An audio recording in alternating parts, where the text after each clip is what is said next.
नमस्कार, मैं हूँ रंजीत राव और आप लोग देख रहे हैं जनगढ़ की आवाज। वाराणसी के पटिया के धाम में स्थित शिव शक्ति धाम में निवास करने वाले पद्मश्री परम पूज्य आचार्य डॉक्टर हरिहर कृपालु त्रिपाठी जी महाराज को सुनने के बाद लोगों के मन में सकारात्मक ऊर्जा आ जाती है। अष्टादश भुजा माँ दुर्गा जी का दिव्य मंदिर लोगों के आस्था और विश्वास का केंद्र है।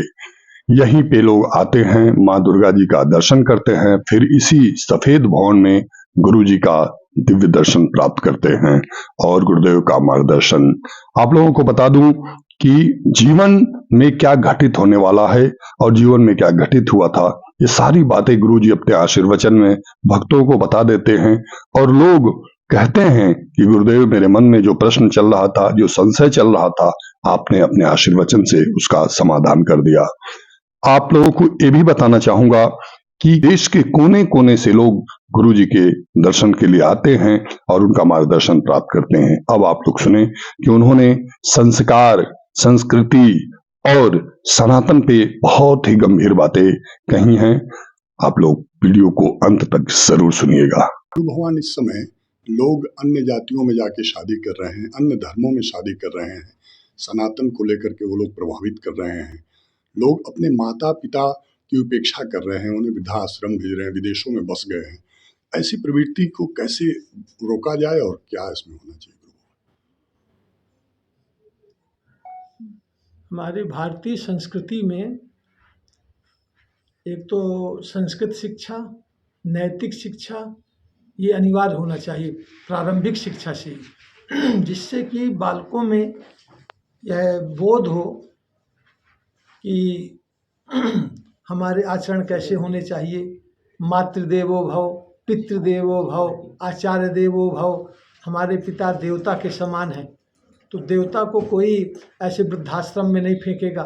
भगवान हैं हमारे, तो भगवान की सेवा की जाती है। देवतुल्य हैं हमारे माता पिता, तो उनकी सेवा करना चाहिए। ये हमारी परंपरा थी और हमारे आदर्श हैं। रामायण, श्रीमद् भगवत गीता, ये सब अध्ययन में रखना चाहिए। प्रातःकाल उठ के रघुनाथा, मात पिता गुरु नावहि माथा। हमारे राम एक आदर्श के रूप में हमारे देश को एक संदेश दिया उन्होंने कि त्रैलोक के स्वामी होते हुए जब पृथ्वी में आए मानव रूप में, तो माता को, पिता को, श्रेष्ठ पुरुषों को, गुरुजनों को माथा सिर झुका करके चरणों में साष्टांग दंडवत भगवान राम करते थे। शिक्षा भी जो है, सब कुछ सर्वज्ञ होते हुए भी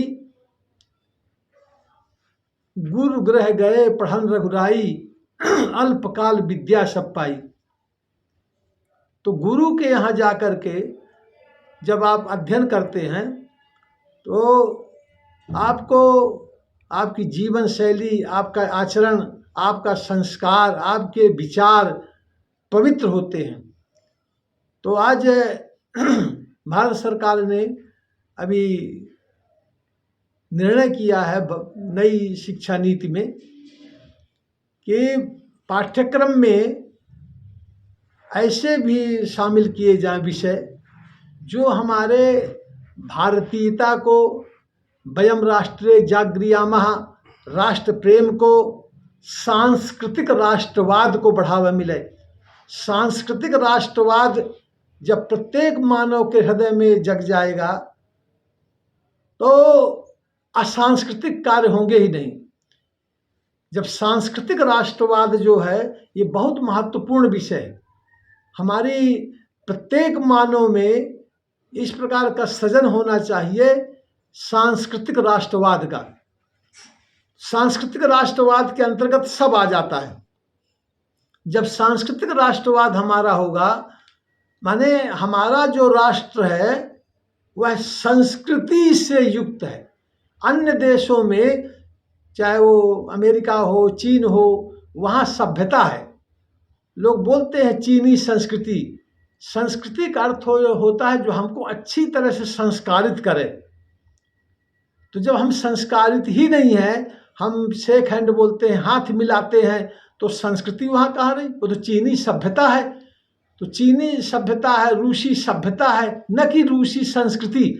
संस्कृति केवल भारत देश में है, क्योंकि यह हम अच्छी तरह से संस्कारित किए जाते हैं, बार बार संस्कारित किए जाते हैं।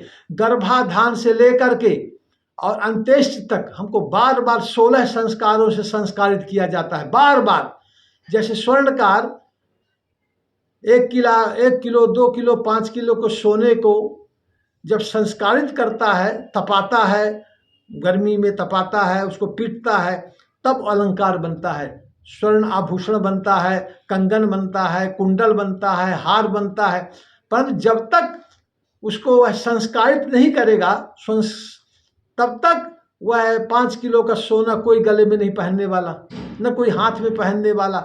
जब संस्कारित हो जाता है, जब हार कंगन कुंडल ये सब बन जाता है, तब उसको मानव हृदय में धारण करता है, तब संस्कार में धारण करने योग्य होता है। तो जब मानव संस्कारित होता है बार बार, पहले गर्भाधान से लेकर के और जात कर्म नामकरण से लेकर के विवाह, सब संस्कार हमारे यहाँ है भारतीय पद्धति में, सनातन में। सनातन में इतने संस्कार हैं जो अन्य कहीं भी नहीं मिलने वाले।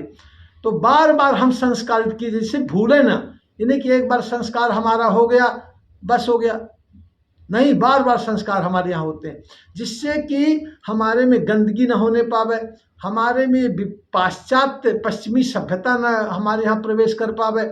जो पश्चिमी सभ्यता की भाग दौड़ है, पश्चिमी सभ्यता का जो विषमता है, आचारहीनता है, आचार शून्यता है पश्चिमी सभ्यता में, वह हमारे यहाँ प्रवेश न करे। इसीलिए बार बार संस्कारित किया जाता है, बार बार गुरुओं के यहाँ, गुरुधाम में गुरुदेव के यहाँ जाया जाता है, बार बार अच्छी वाणी श्रवण करने को मिलती है, बार बार वहाँ उनको संस्कारित किया जाता है, उनको तपाया जाता है। डांट फटकार लगाना माने उनको संस्कारित करना, उनको तपाना, कि वह सुंदर देश का एक नागरिक जाज्वल्यमान बने, जिससे कि इस प्रकार की जो प्रवृत्तियां मन में आ रही हैं हमारे यहाँ, ये बिना मतलब का लोग जो है कहीं किसी के बहकावे में आकर के और उससे प्रभावित होकर के और धर्म भी बदल लेते, नाम बदल लिए है। वो मोहम्मद आजम खां, नाम रख लिया सुरेश महेश। तो ऐसे नाम बदल करके हमारी बेटी बहनों को वो भरमा करके, बेटी बहनों का भी संस्कार थोड़ा सा हम ये मानेंगे कि थोड़ा उनके संस्कार प्रभावित हो रहे हैं पश्चिमी सभ्यता से। तो पश्चिमी सभ्यता से प्रभावित होकर के, अन्यथा वह माता पिता के आदर करेगा, माता पिता से आदेश लेगा कि हम ऐसा ऐसा काम करने जा रही हैं, ये इस प्रकार का सुरेश महेश हमको प्रभावित कर रहा है। माता पिता पता लगाएंगे कि वास्तव में ये सनातनी है, ये हिंदू है कि नहीं, अथवा ये दूसरे जाति धर्म का है, दूसरे बिरादरी का है, दूसरे संप्रदाय का है, और हमारे यहाँ सुरेश महेश बन करके और हमारी बेटी बहन को इस प्रकार का पूरा फैला हुआ हमारे देश में इस समय। बाद में उन बेटियों को पता चलता है कि ये तो न सुरेश है न महेश है, ये तो मोहम्मद है, ये तो आजम है, और ये तो सेंट जोसेफ है, सेंट जोसेफ है, ये मोहम्मद है, ये तारीफ हुसैन है। ये बाद में पता चलता है, तब तक उनका धन और धर्म हमारे बेटियों का नष्ट हो जाता है। इसलिए जब व्यक्ति संस्कारित रहेगा तो माता पिता के प्रति उनका जिम्मेदारी रहेगी, माता पिता से वह सलाह लेंगे, माता पिता को अपनी बात बताएंगे, माता पिता उसका विधिवत पता लगाएंगे कि हमारी बेटी जिससे बात कर रही है, जहाँ जाना चाहती है, वो विधर्मी तो नहीं है, वह जो है कहीं डिफूजा तो नहीं है, वह कहीं सेंट जोसेफ तो नहीं है, वो कहीं मोहम्मद तो नहीं है, वो कहीं आजम तो नहीं है। तो इस प्रकार का वो पता करेगा, कहेगा बेटी ये सुरेश महेश नहीं है, ये तो बनावटी हैं और तुमको फंसा रहे हैं, इससे दूर रहो। तो जब हमारे संस्कार में कमी आती है तो परम स्वतंत्र न सिर पर कोई, भाव ही मन ही करे सोई सोई। तो हम मनमानी हो जाते हैं, माता पिता को अल्पज्ञ मान लेते हैं, माता पिता के विरोध में हम काम करना शुरू कर देते हैं और कह देते हैं कि नहीं, तुम लोगों को ज्ञान नहीं है, हमारा निर्णय सही है। क्योंकि हमने माता पिता का और बुजुर्गों का, श्रेष्ठ पुरुषों का, आचार्यों की उपेक्षा किया। इसलिए नैतिक शिक्षा अनिवार्य है।